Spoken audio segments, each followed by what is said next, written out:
Thanks for joining us here on the Expert League again. My name is Cindy Yu and I'm the National Welfare Manager here at Outside the Locker Room. I'm interviewing experts each week to give us some advice on how we can navigate these challenging times. Today I have with me Mark Goy from Melbourne. Hi Mark, thanks for joining us today. How are you? How you going, Cindy? Good to be here. At school at the moment, and kids are starting tomorrow, so I'm pretty pumped for term 2 to start again. Yeah, I'm sure you're excited for that. So Mark is a youth counsellor with his own private practice as well called Lightbulbs Counselling. But as you heard, he does work in a school setting as well. So he helps young people with anxiety, depression, grief, trauma, bullying and stress, just to name a few.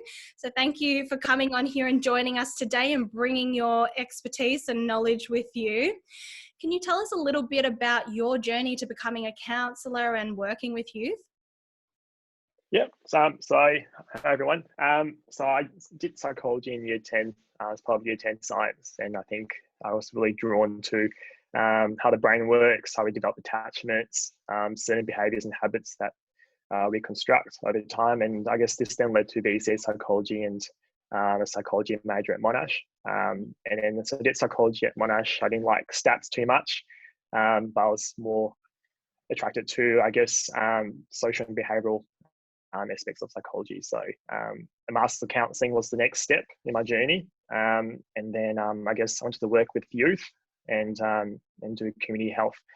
And right after my Master's, I went on Kentucky and I met a teacher on the trip who worked in a primary school, and he got me a job as a school counsellor after my Kentucky trip. So it's funny how things work out. And I've been a counsellor for 3 years now, working in private practice, and I volunteer at a public advocate too. So it's been an interesting journey. Yeah, great. It's about who you know, isn't it? It's all about networking. Yeah, it is. Yeah. Unfortunately. Yeah. And I've seen in your work, you know, with the young people you work with, you talk about this light bulb moment that individuals may experience. Can you share with the audience what that refers to? Yep. So I started to know my private practice after light bulb moments because of a passage I read about during my psychology major. It was about the aha moment. So it's that little ding or aha moment you get when you get like a bad joke or you solve a problem inside your head by brainstorming. So in terms of counselling, I guess my role is to guide my clients towards this light bulb moment through talking about the matter at hand, making them aware of various factors causing their issues and negative emotions, and formulating strategies to respond to their dysfunctional beliefs or habits. I like to teach this through CBT, which means cognitive behavioural therapy. And this sort of therapy blends how someone may think and act in developing new ways to identify, evaluate, and respond to their dysfunctional thoughts and beliefs. I use this graphic. You can see it. So it just shows, I guess, how feelings affect thoughts affect behaviours, and behaviours affect the body.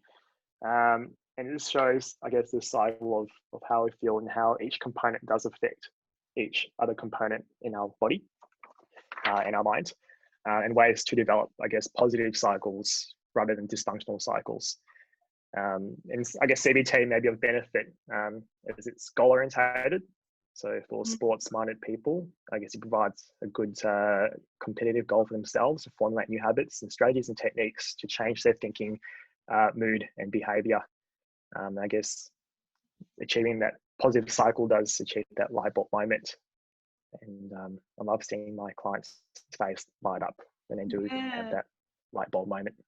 Yeah, that's great. And you said that it applies to sports goals and things like that. Could you give us a quick example of how we might use that? Yeah.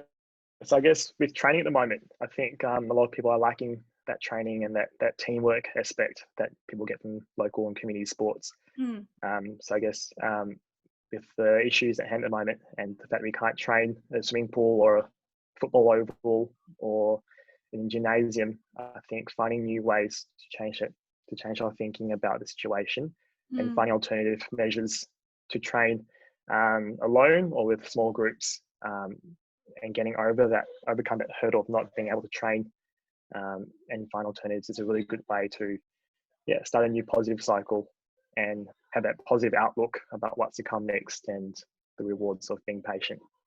Yeah, great. Thank you for sharing that with us. And That's right. hopefully someone found that useful. And CBT is a really great strategy that a lot of us do try and use. It does take a lot of practice, and It it's not. does, yes. Yeah, it's not something that it's just Right. second nature to us. So it does take practice, and sometimes we do need that guidance from a counsellor or a psychologist. So, why do you think it's important for young people to seek help, and how can they do this?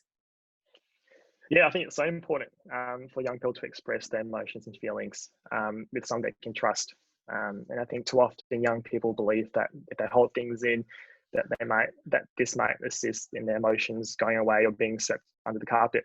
But too often, more than often enough, they then go around and they snowball into bigger concerns, and that's not what we want to happen. So that might be scary and confronting for the youth and students to, I guess, face their worries, stopping the stigma, of course, and seeking mental health assistance with long-term benefits.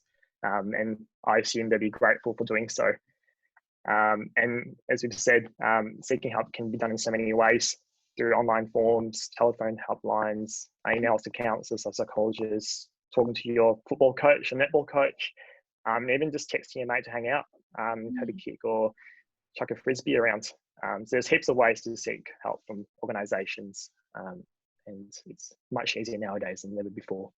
Yeah, absolutely. It's about having a whole team as well, isn't it? It's not just about having one Mm-hmm. person, but there's different layers of help that you can access. And there's OTLR are here to help individuals access and navigate those Yes. services as well. So if you Yeah. do have any troubles finding the right person for you, please contact us at any point and we can help you with that. Yes. So Great website and a great app. yeah, thank you. So now we're transitioning back to school. You said the kids are, starting to come back tomorrow. What do you think students are experiencing at the moment? Yeah, I think with 6 to 7 weeks of remote learning, I think there are a lot of current stresses about COVID too, and there are varying levels of anxiety that students might face coming back the next 3 weeks.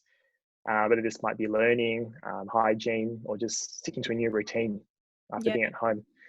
So on one side, there might be students who thrived by being at home and learning at their own pace, being in close proximity with their parents, enjoying lots of free time and the fluid routine. And on the other side, there'll be students who have strongly missed opportunities at school and playing local sport, socialising with similar age students. So coming back to school might be good for them to be back in a structured setting. So with varying levels of excitement and varying levels of nerves, I think students might go through a period of uncertainty, of ups and downs, as well as adjusting to the normal school routine. Yeah, absolutely. So yeah, everyone's going through a different experience at the moment, and some people are finding it more challenging than others. So do you have any advice for those that might be going through some more of those challenges at the moment? Yeah, with so much uncertainty and challenges, I would encourage everyone to exercise patience. I think patience would be so important in the next 4 weeks, heading to turn to holidays, and then the second half of the year. I think patience and a positive outlook in the short and long-term future would be important. I think an important thought is that teachers and students are both going through the same process at the moment, adapting back into face-to-face learning and even just socializing with one another.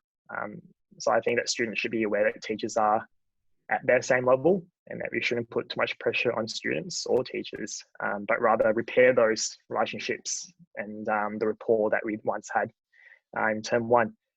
Absolutely. So I believe that students, should face their challenges, seek help from their parents, guardians, school staff, therapists to address their concerns, and keeping a routine that involves self-care and socializing, seeking help that may ease their transition. Yeah, Absolutely. and There's a lot of change going on. Yeah. mhm. And what I'm hearing is to exercise kindness as well. You know, we are all going through a similar situation. There's going to be changes. Some people are going to bounce right back. Some people are going to take their time. And that's the same with teachers and students and other staff members. So, you know, being and kind. parents. Yeah, and parents, absolutely. So be Yeah. kind and be patient, and recognize that it can be quite challenging for some people out there. It's important, yes. And I've told my clients as well, I guess to reflect on the experience the last 9 weeks, and the challenges that they've overcome, and been faced with, and to reflect upon these memories, because this will provide lots of resilience in the future that they could get through these hurdles. Yeah, great. So it's nice to reflect on the past. Yeah, absolutely. And you know, what sort of learnings have you gotten from the past as well is really important. Just to give the audience a really quick definition of what's your version of resilience, just so they can understand what we mean by that. Yeah, I guess because we're faced with challenges every day, new and old challenges. I think the ability to overcome those challenges with your learnt strategies or learnt mindsets, and just be a rock, I guess. Be flexible, but be confident in your actions so you can overcome challenges, no matter how big and small they are. Yeah, having some strategies in your toolbox is a really great way to build up that resilience. Yeah, all about that self-care. Yeah, a lot of self-care, yeah. And sometimes it can be hard to prioritize that time, or sometimes we forget to prioritize that time. So self-care is really, really important. So thank you so much for sharing all of your advice. If people want to get in contact with you and maybe work with you or find out more about what you do, how can they get in contact with you? Yes, I've got a few modes of contact. I've got my Facebook page at Lightbulbs Counselling. Insta is lightbulbs_counselling, and our website, lightbulbscounselling.com. Yes, so please feel free to contact me if you need any help or any questions answered. Thank you. Well, thanks for joining us Cindy. on here again, Mark. Good luck with the kids tomorrow. I'm sure Thank they you. love working with you. Good luck to everyone. Working with you. But yeah, and hopefully we'll see you out with OTLR again soon, you know, when we get back to our face-to-face sessions and our sports. Yes, looking forward to it. Looking forward to see the local clubs and spending time with some people face-to-face. Yeah. Thanks, Mark. But thanks for having me, Cindy. Thanks, bye.